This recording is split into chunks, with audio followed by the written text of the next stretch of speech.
Wow, have you guys ever seen a long-haired donkey? What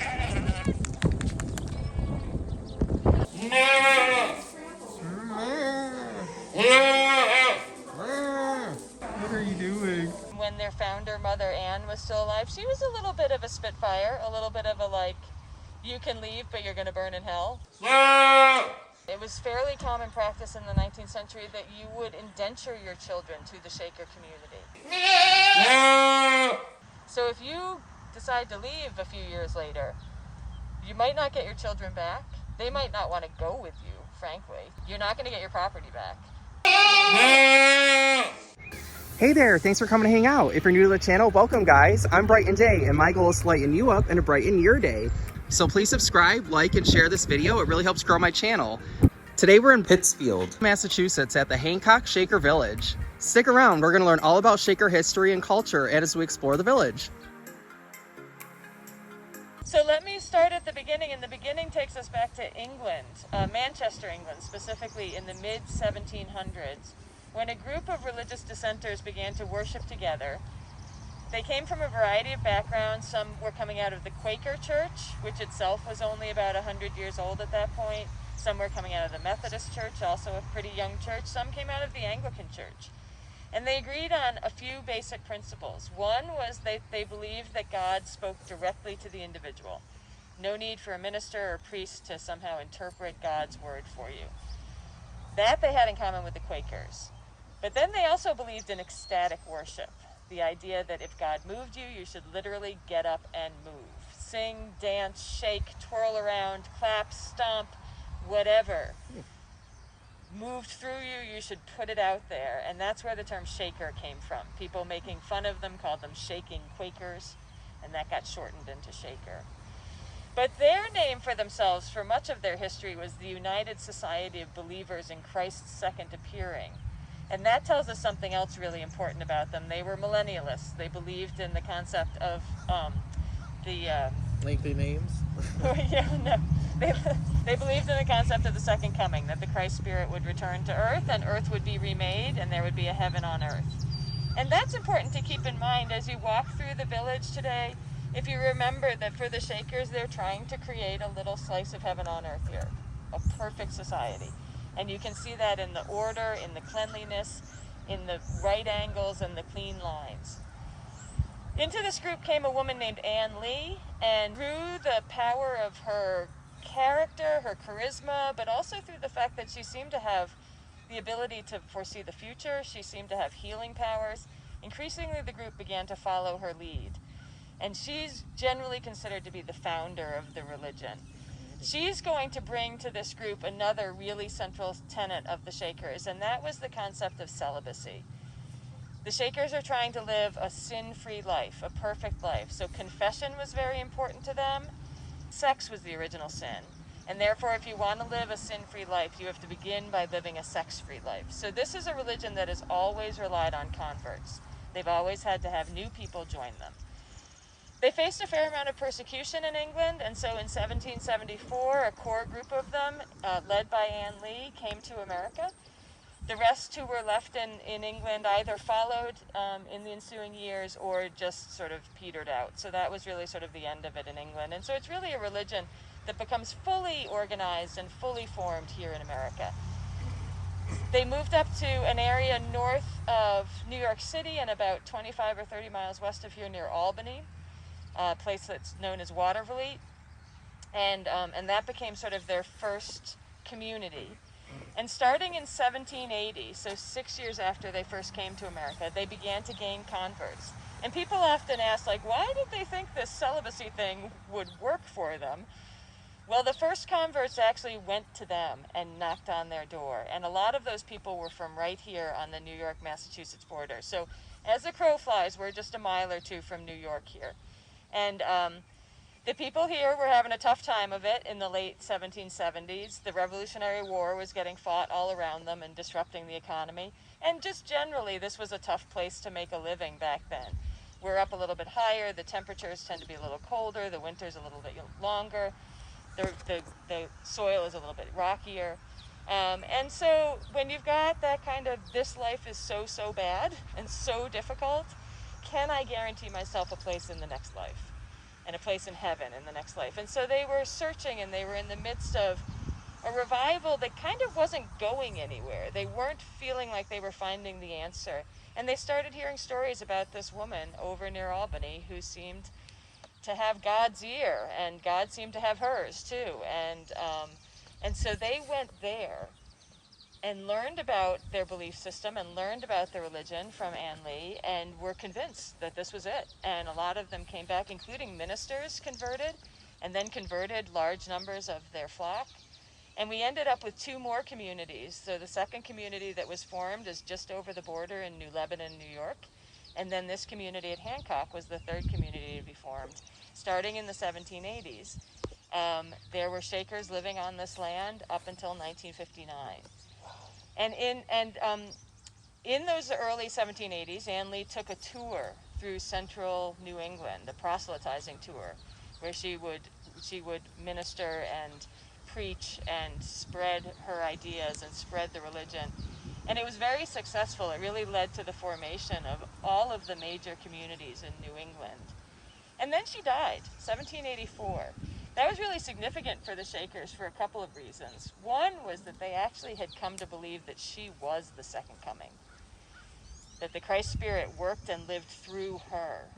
And the Shakers believe in the duality of God, the idea that God has both a male and a female component, and so it made sense that the Christ Spirit would have worked through Jesus in the male form and then through Ann Lee in the female form. But when she died, for some of the Shakers, that was a dilemma. They thought she would live forever because she was the second coming. And so it actually did lead to a decline right after her death. A number of people just gave up on the religion. But one of her English followers took over the helm and was able to sort of hold together most of the people and most of the communities. And a few years later, he died, and then the first American-born converts took over, a man named Joseph Meacham and a woman named Lucy Wright. And the 2 of them really began to formalize and organize the religion in a whole new way that had never really under Ann Lee's leadership. And that's when they really came to this decision that when you become a Shaker, you should come live in the community, and that the Shakers should all live together, share everything, work together as a big family. And they used that terminology, family, and they called each other brother and sister because they believed in loving each other like brothers and sisters, loving everyone equally. And so becoming a Shaker is a little bit like joining a co-ed monastery or a co-ed convent, except that they're Protestant and not Catholic, where you're giving your life over to the religion and to the community and to God, in essence.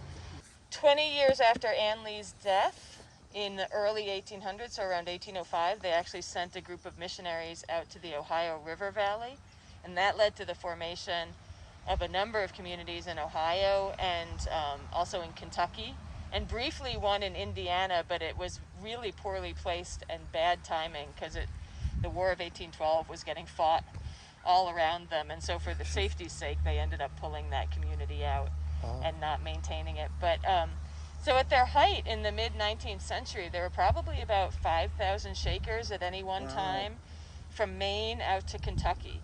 And they saw generations of growth where more people were joining than were dying or deciding to leave.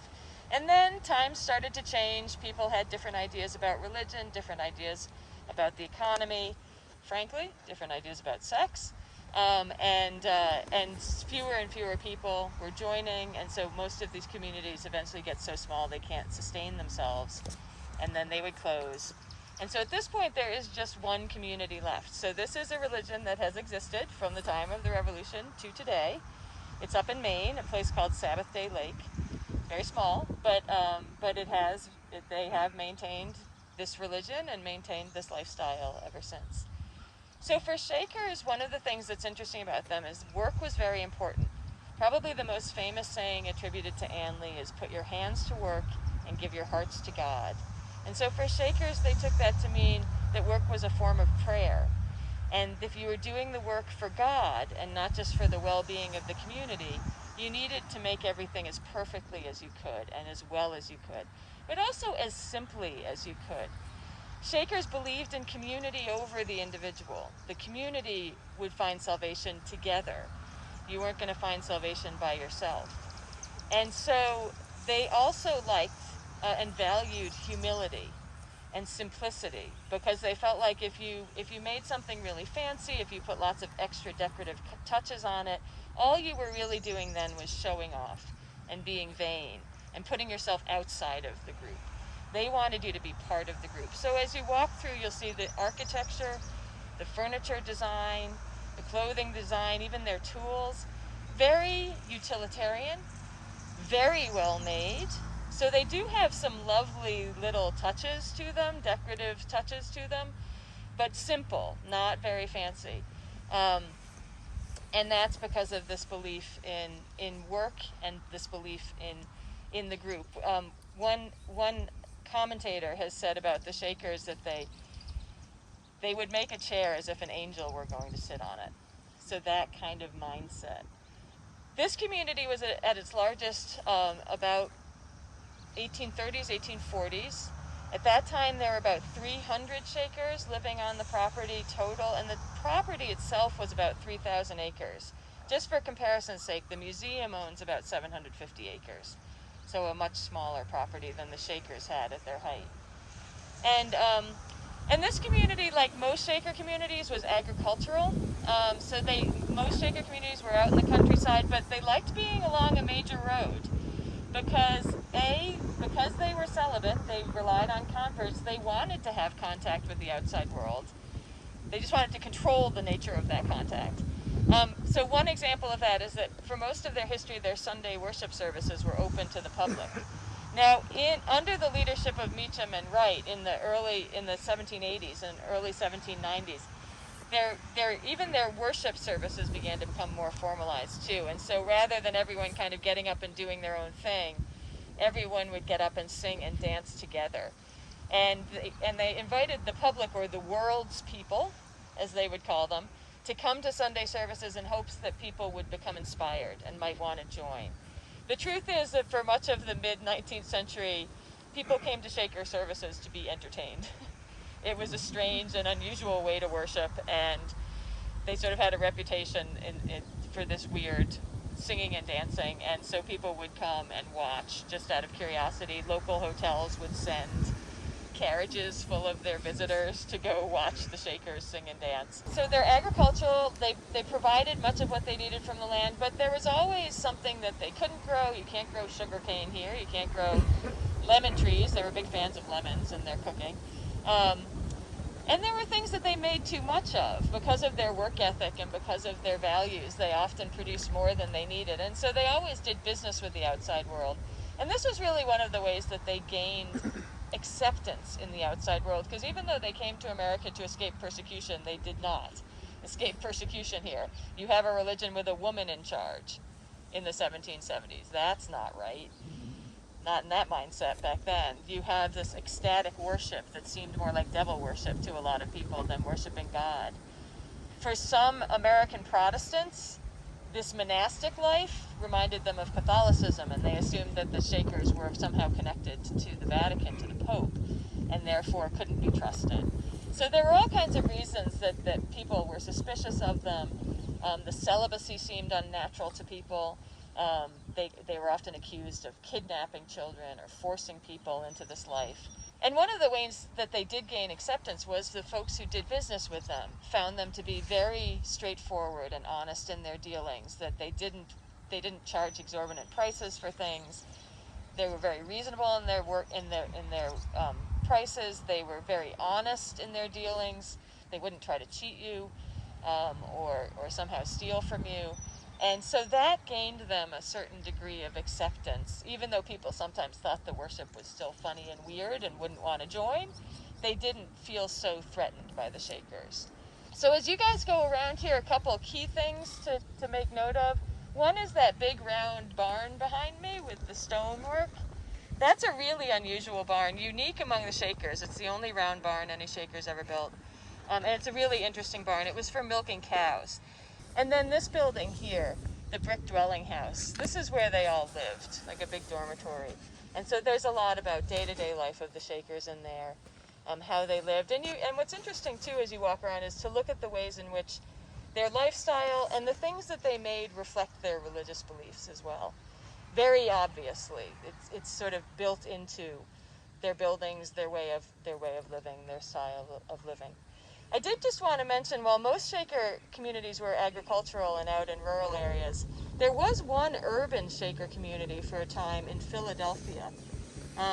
For about 35 years in the mid to late 19th century, predominantly African American, with an African American woman at the head of that particular community. Of course, they didn't have the land to work, and so they would go out and get jobs in the city, and then live all together and worship all together and worship ecstatically. But they were sort of an interesting and unique manifestation of Shaker belief. When their founder, Mother Ann, was still alive, she was a little bit of a spitfire, a little bit of a like, you can leave, but you're going to burn in hell kind of message. Like, so they wouldn't force you to stay, but they were pretty sure that if you left and you didn't follow their ways, you were going to go to hell. But that message mellows out really not too long after her death, and they sort of come to accept that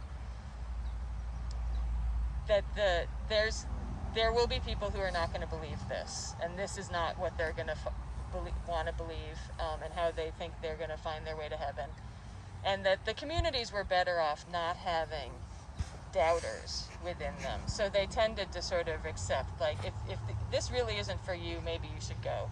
You do occasionally see them using the term excommunication, so most people would just freely leave. Now, when I say freely leave, it's not an easy decision to make. If you've joined, you've done a few things that are pretty significant. One is, first of all, you joined, you think this is it. This is going to be your salvation. This is the way to get to heaven. So that's a pretty big emotional commitment that you're making there. There was also a financial commitment. When you signed the covenant, you literally turned your property over to the Shakers. If you had children, it was fairly common practice in the 19th century that you would indenture your children to the Shaker community. So if you decide to leave a few years later, you might not get your children back. They might not want to go with you, frankly, depending on how old they are when they join, when they come in. You're not going to get your property back. And there's that disillusion that comes of feeling like, okay, I thought this was it, and now I don't think this is it, and now what? So it wasn't an easy decision to make, but the Shakers didn't try to force people to stay. And folks often ask, how often was the celibacy rule broken? Come on, hormones, human instinct, whatever. There's actually very few cases that we know of, but what did happen, and has been, is in the historical record far more often, was that people would, if they were tending in that direction, they would just leave and get married, stop being Shakers. So that happened. Now, when people were excommunicated, that term seems to have been reserved for a particular group of people who wouldn't follow the rules, but also wouldn't voluntarily leave. Because one of the things that you gain in a Shaker community is security. There's an economic security in these communities. There's a social security. You know you're going to have a roof over your head. If you get hurt, you're going to be taken care of. If you get sick, you're going to be taken care of. So there's an appeal to it, and especially in the early years of industrialization, when the world was changing so dramatically on people. Some folks were like, no, I'm pretty comfortable here. I'm good. But I don't really want to follow your rules. And so there were times the Shakers sort of had to put their feet down and say, enough, you have to go. You're really disrupting the community, and you're not going to be allowed back in. You're excommunicated, never again. But they don't seem to have used that term for everyone who left, just for a few. The stone all comes from the property here. Okay. Yeah, most of it's a kind of marble, and there was also granite available on the property here, and they quarried it themselves. The bricks are bought. The glass is bought. Curiously enough, there's very little evidence of any Shaker community ever having a pottery. So they seem to have bought most of their ceramics as well. The wood all came from the property here, and they did most of the building themselves. In the case of the Roundstone Barn, they hired outside masons to lay the foundation and raise the walls, but they designed it and they built the rest of it.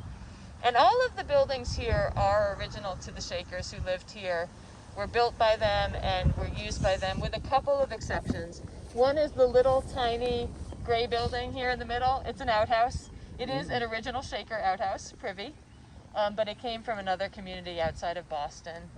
And then across the street, the big building with the two green doors facing the road, that is open to the public. That's the meeting house, that's their church.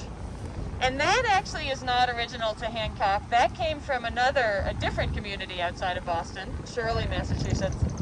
And it's placed right where the Shakers' original meeting house was. That is where they had their meeting house. They kept it there until the 1930s. At that point, the community was so small they weren't really using it anymore. There was a space in the brick dwelling here where they could worship. And so they decided, for tax purposes, concern about fire and vandalism, that they'd take it down. So when the museum opened, they were able to purchase that, actually from the state, and move it here. And what's interesting is it was a perfect fit on the original foundation, because all of the original meeting houses in New England and in eastern New York were built by the same man, a guy named Moses Johnson, who came from New Hampshire and traveled to all the Shaker communities and framed out their meeting houses all exactly the same. Oh. And so they were all exactly the same. If you go to Canterbury, New Hampshire, where there's a museum, or you go to Sabbath Day Lake, where the Shakers still live, they have a meeting house that looks exactly like that, because they were all built by the same guy. And so that's exactly what the Shaker meeting house looked like. And that's the schoolhouse across the street. They had a public school here, and the children would have gone to school about 3 months out of the year, like most rural children did in the 19th century. Shaker teachers, but they were certified by the town and by the state. So, What was you mentioned they had dairy cows and stuff like that, and they produce more food than they had use for sometimes. Sometimes, yeah. What were those crops, like their cash crop, that they just had so much? I saw the rhubarb patch is really big here. Dairy was one of them, actually. So they had a dairy business here, mostly cheese and butter that they would have been selling. There was a period of time in the second half of the 19th century when they had a business in what they called dried green corn, which was basically a dried canned corn product. They had a seed business. Almost every Shaker community had a seed business. Shakers came up with the idea of packaging seeds in small paper envelopes around 1800. That was their invention. And so they would have gardens of vegetables primarily, where they would harvest the seeds and process them and then sell the seeds. Most Shaker communities had broom-making businesses as well. So Shakers are responsible for taking the round broomstick broom and turning it into a flat triangular broom. That's basically a Shaker invention as well. And so most communities would grow what's called broom corn.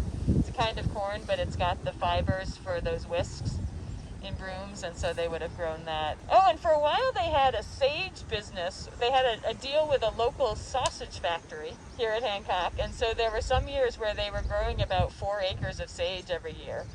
Yeah, just to give you a sense, like our big vegetable gardens back there are probably about 2 acres. So twice as much of that all in sage. And those are the key ones, yeah. They had some other technicals, so they made swifts, which are a thing for holding a skein of yarn while you're balling it up.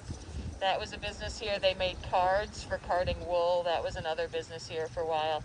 Not a big furniture making community here at Hancock, which is what Shakers tended to be most famous for, their chairs. Partly because New Lebanon had a chair factory. Starting in the mid-19th century, the community just next door started mass-producing Shaker chairs for sale, so the Shakers at Hancock just bought them from New Lebanon, because it was just easier. But the Shakers did love technology, and you'll see lots of evidence of that around. They adopted and adapted technology. They utilized it. They brought in modern plumbing when they could. They brought in electricity when they could. So they were always sort of pushing that envelope. The Shakers were members of a religious sect. They were Protestants, but they were dissenters. That is, they had split away from the Church of England. They came from England, from Manchester, England specifically. And if you can kind of picture in your mind what it was like back in the early 1700s when this was going on. You had the Industrial Revolution, which was really going great guns in England at that time. And you had some people in the cities who were making tons of money. And you had a lot of people who started out as rural poor who ended up moving into the cities for jobs in the mills and various other industrial operations that were taking place at the time. And that caused a lot, as you can imagine, a lot of societal disruption, probably contributed to some of the religious fervor that was taking place at the time. You had these groups that were breaking away from the Church of England, groups like the Quakers and the Methodists and the Baptists and so forth. They had different styles of worship and different beliefs, while they were still all under the umbrella of Protestantism. Into this mix come these Frenchmen who had just finished participating in and losing a civil war in France. And they were Protestants also. They had been fighting against the king and the Catholic Church, and they lost. So this small group of Frenchmen came to England, and they brought with them a form of charismatic worship, jumping and shouting, shaking and trembling, kinds of stuff, very enthusiastic, very emotional form of worship. Well, this was kind of disconcerting to the Church of England folks, and even to the Quakers and the Methodists. This was pretty different. And so the folks who adopted, the English folks who adopted this form of worship, were promptly kicked out of their own congregations and had to form their own. These are the folks who became the Shakers. Name comes from, people had started calling them shaking Quakers because of the shaking and trembling business. And so shaking Quakers became Shakers, and that was a lot easier for everybody to use and remember compared to their formal name, which was United Society of Believers in Christ's Second Appearing.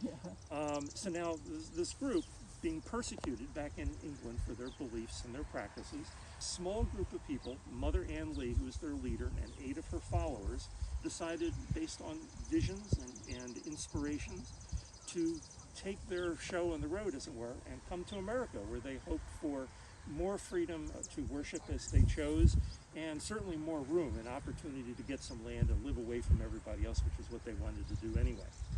Now, the Shakers had 3 main components of their beliefs.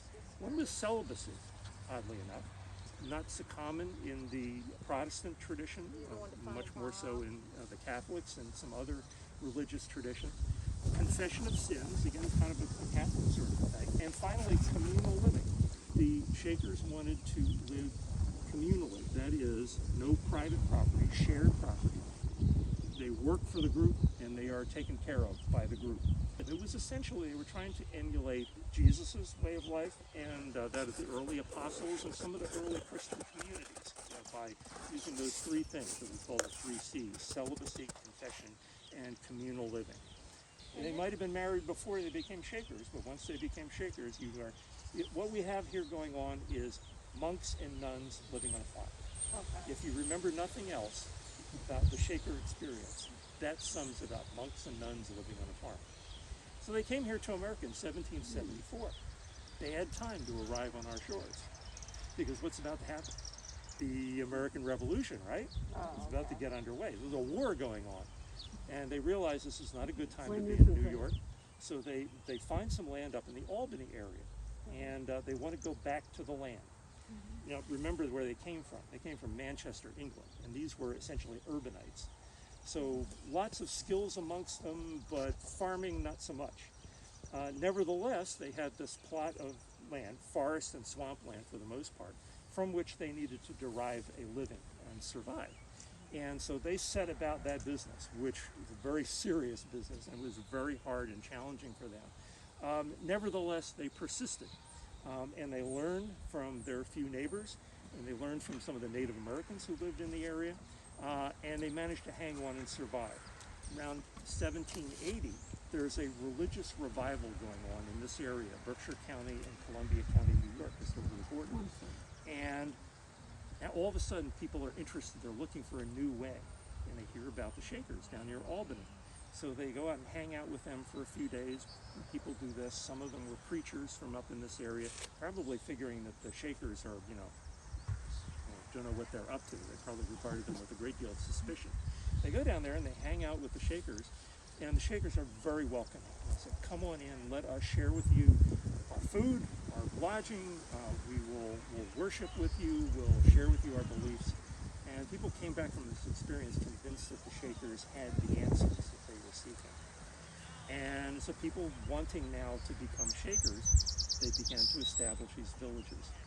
And so this was actually the third village that was established right about that time. And in fact, Mother Ann and a couple of her followers set off on a missionary trip that took them around southern New England. And they were recruiting new members. And that was proved to be very successful because ultimately, over the next several decades, they established 19 major villages from Maine all the way out to Kentucky and Indiana. 19 major villages, each one a huge farm like this one. Now, when this one reached its peak, around 1840, 1850, this was a 3,000-acre farm supporting 300 people. And what you see around you today, the 20 original Shaker buildings that we have, 500 or so acres, is only a fraction of what had originally been a much larger operation. There were, in addition to this complex, which is really the central, really the center part of it, there were these little suburbs or mini villages. There were 6 altogether in all directions, within a mile or so of here. And they were all part of this complex, in total 300 people. And their job was they wanted to withdraw from the world, mostly, not entirely, but mostly. And they wanted to support themselves. And so what you had here was a diversified farm. So let's start our walk at that point. Just remember the scale is different from what you see now to what the Shakers had back in their prime. What we've got is a little bit of this and a little bit of that to help give you a feel for what the landscape would have looked like. But if you've got 100 people, well, 300 people that you're trying to feed, your vegetable gardens are going to be a heck of a lot more extensive than what we have here. Ours are pretty big. We have a CSA, a Community Supported Agriculture Program. People buy shares and they support the museum and they get a big basket of whatever happens to be fresh through the each week through the summer. Well, we're dealing with 50 families with what we have here. But imagine how big it would have been had to be to feed 300 people, and not just during the summertime when everything is fresh, but you have to preserve and can, dry, and do all of those things in order to have plenty of food right through the winter. And in addition to the gardens, the Shakers had orchards, extensive orchards, apples, cherries, pears, you name it. They had grain crops, so they're growing wheat and oats and barley. You had livestock and dairy operations. That's why the roundstone barn is such a prominent feature here. That's a dairy barn. So they're producing milk and butter and cheese for not only for their own use, but for the communities around them. You know, I said that the Shakers wanted to be withdrawn from society and kind of do their own religious thing, right? But that's almost impossible to do entirely. In order to get certain things that you can't produce for yourself, you need cash. Things like bricks and glass, and a few other things. Land. If you wanted to buy more land, you had to have cash. And so Shakers were always they were excellent business people, and they were always raising crops that they could convert into ready cash. So I'm going to do something that I'm not going to encourage you to do. I'm going to share a leaf with you to crunch up and share with your other germ partner, and crunch it up and give it a smell. See if it has a fragrance to you and if you can identify it. What's it smell like? This is an herb that the Shakers were growing for medicinal purposes. So the garden beds that you see on either side of this wall, there are 100 different varieties of medicinal herbs. The Shakers were very well known for this. Now back in the 1800s and before, if you needed a medicine, somebody was going to have to grow it, because most medicines came from plants. And the Shakers were very skilled producers. Here, at least 100 different varieties. Were able to process these herbs into medicines. They had an apothecary, that's where you do that kind of thing. And they had a health clinic, where if you got sick or hurt on the job, they would take you, nursing sisters would care for you and administer medicines using the herbs that they were growing until you were better. This is a very healthy community, in part because of their healthy diet, their work. Everybody worked, but they didn't work themselves to death. They worked enough to keep physically vigorous and healthy, And then they had health care available to them whenever they needed it. Most people who did not live on a shaker village, most people didn't have those conveniences. Anyway, coming back to the licorice smelling herb here, this is a plant called sweet cicely. And it was a medicine for a kind of an odd purpose, flatulence. It would help to relieve flatulence. There are 100 different varieties of herbs, at least 100 different maladies and illnesses that they were able to treat using those herbs. And not only that, but they grew a lot more than they actually needed. And they sold their medicinal herbs and preparations made from them around the world, as far away as England and India. They made a ton of money selling herbs. They also made a lot of money selling seeds. That sounds kind of odd because we don't usually think of seeds as a crop. But, you know, we buy seeds in paper packets nowadays, right? Guess who invented that? It was the Shakers. That was their idea. And they were able to develop a retail network of selling packaged seeds up and down the East Coast. They had trustees who were trusted male members of the society who they could set up with various products and crafts and goods in a wagon, and they would set off on a sales route that would take them all over the place, and they would sell all these different products. So seeds and medicinal herbs made lots of money for the Shakers, and there were other things too. The dairy, selling surplus milk and butter and cheese, and all these things kept cash coming into the community, which is a major reason why they were so successful. They were pooling their labor. They were selling these excellent products that they were able to manufacture, selling them to the outside world. Something else that they were growing here are dye plants.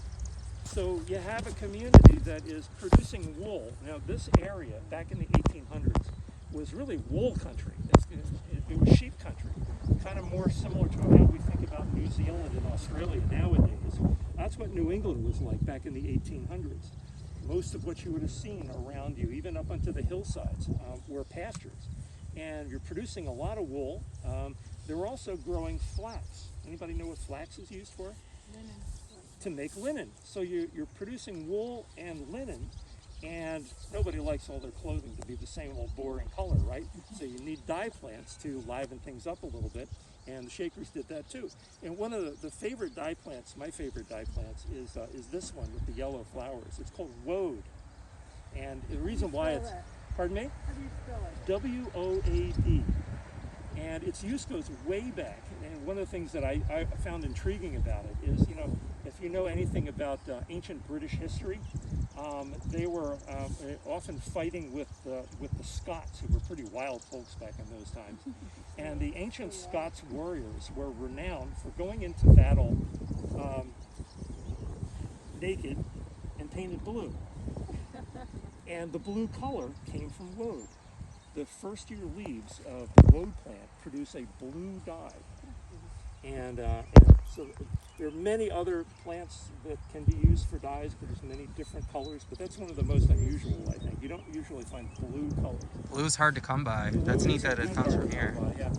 I don't know the exact process that they used, but I personally have made a magenta color from the rock tripe, which is a lichen that grows on rocks and cliffs.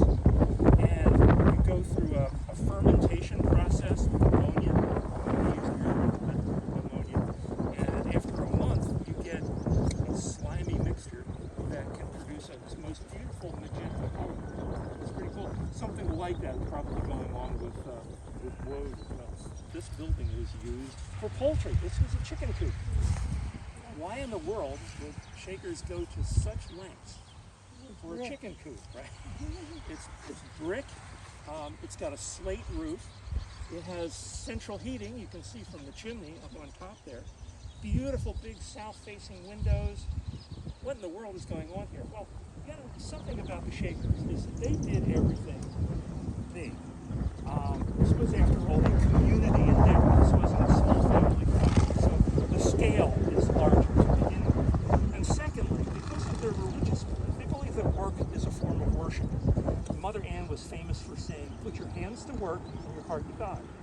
Those were the two most important things in their lives, work and worship. And consequently, what that meant to them is that they were scientific farmers. They would search out the best practices. They read all the journals. They communicated with other farmers. They shared successes and failures with the other Shaker villages so that they could always be on a path towards improvement. And so what's going on here? Why would they use brick to make a chicken coop? Well, think about brick and stone. They have the same characteristics. What they do? Absorbs the sunlight and radiates out the heat in a gentle, steady way. So instead of inside having wide fluctuations in temperature during the course of the day, you have a more gentle change. That makes it more comfortable for the chickens. Comfortable chickens are happy chickens. Happy chickens are productive chickens, and that's after all what you're after, because they're producing eggs and meat and feathers. All of those are valuable products that they want to use and sell. So that's why brick. Why the big south-facing windows, these beautiful windows on the south side? Again, it has to do with light. In this case, also to do with chicken hormones and chicken biology. Now, chickens, if you want them to lay eggs, based on hormone levels in their bodies. And the hormone levels are affected by day length and the intensity of light. The more light you have, the more hormones you got, the more eggs you're going to lay. Now, that's not a problem during the summer because you got plenty of sunlight available all the time. The days are very long, the sun is high. When it's a challenge is at the shoulders of the season, in the spring and fall. And so they built this chicken coop with the big south-facing windows to get the sunlight in there, especially during those times. The other thing that they did is they planted fruit trees right in front of those big south-facing windows. Now that might seem like kind of a strange thing to do, right, if you're trying to get sunlight in there. But if you have a big south-facing window at home, unless you cover it with drapes, what's going to happen in that room? It's going to get very hot, right? Really? And so essentially the trees are serving that same purpose. They're shading the windows at a time when the sunlight is most intense, when there's more light than you actually need. And then what happens in the fall? Let's more light in. The leaves all fall off, right? And you got all the light that you need coming in. So these are passive solar. This is passive solar technology that the Shakers are using. They didn't think of it that way. They just knew it was a best practice that had proved successful elsewhere and worked well for them. So our next stop is going to be up in front of the Roundstone Barn. So we call it the Roundstone Barn. Very descriptive. Kind of begs the question, though, why in the world round and why stone? Well, it makes more sense if you know that the reason why they built this barn in 1826 is because the year before, their previous barn had burned down. Fires were a major problem for anybody living back in those times, because before electricity, what do you use for light? Candles and oil lamps and things like that, flames in other words.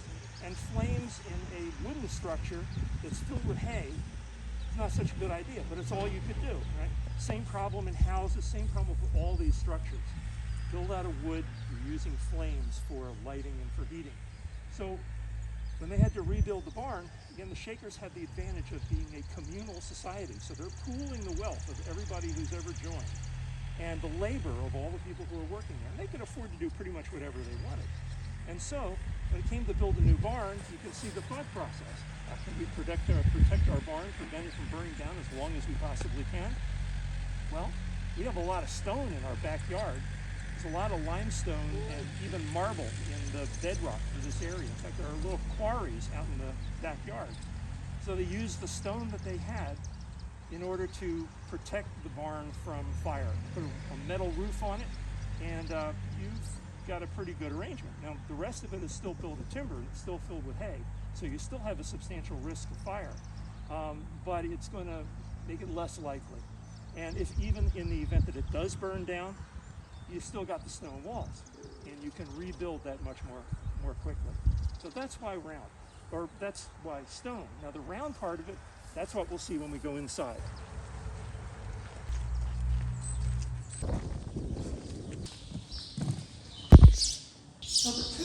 purposes of this barn were storage hay and milking the cow. Remember, this was the primary activity here at Hancock was the dairy operation, so this was very important. And this is where the hay was brought in. I think the reason why it was designed to be round was to make the delivery of hay quick and efficient. And the way it worked is like this.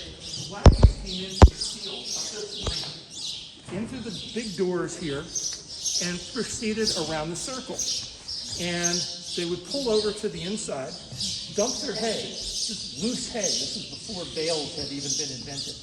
Dump their loose hay into the center. This huge round space in the center here would be filled with hay to above our head level. So 200 to 400 tons of hay would fill this space, basically the winter food supply for their livestock. Wow. And so they got the wagon pulled over here, they're dumping their hay. There's room enough on the outside for other wagons to go around them. And they go around in one direction. So what you have is a rotary. You have a rotary one-way traffic arrangement with the wagons pulled by oxen going around the circle and exiting where they came in. So this proved to be a very efficient way of bringing in the hay. But this wasn't a traditional building. No, this was unique. The shaker, nobody was building round barns. Right. And before or after this one. Yeah. It was, I think of it as an experiment that happened to fit their needs perfectly at the time that it was built. Later on, other things supplanted it. Mechanization became more important, baling equipment was invented, and it was no longer as advantageous to be able to do the roundabouts to deliver loose hay, because that's not what they were doing. So and this was never the cheapest way to build a building.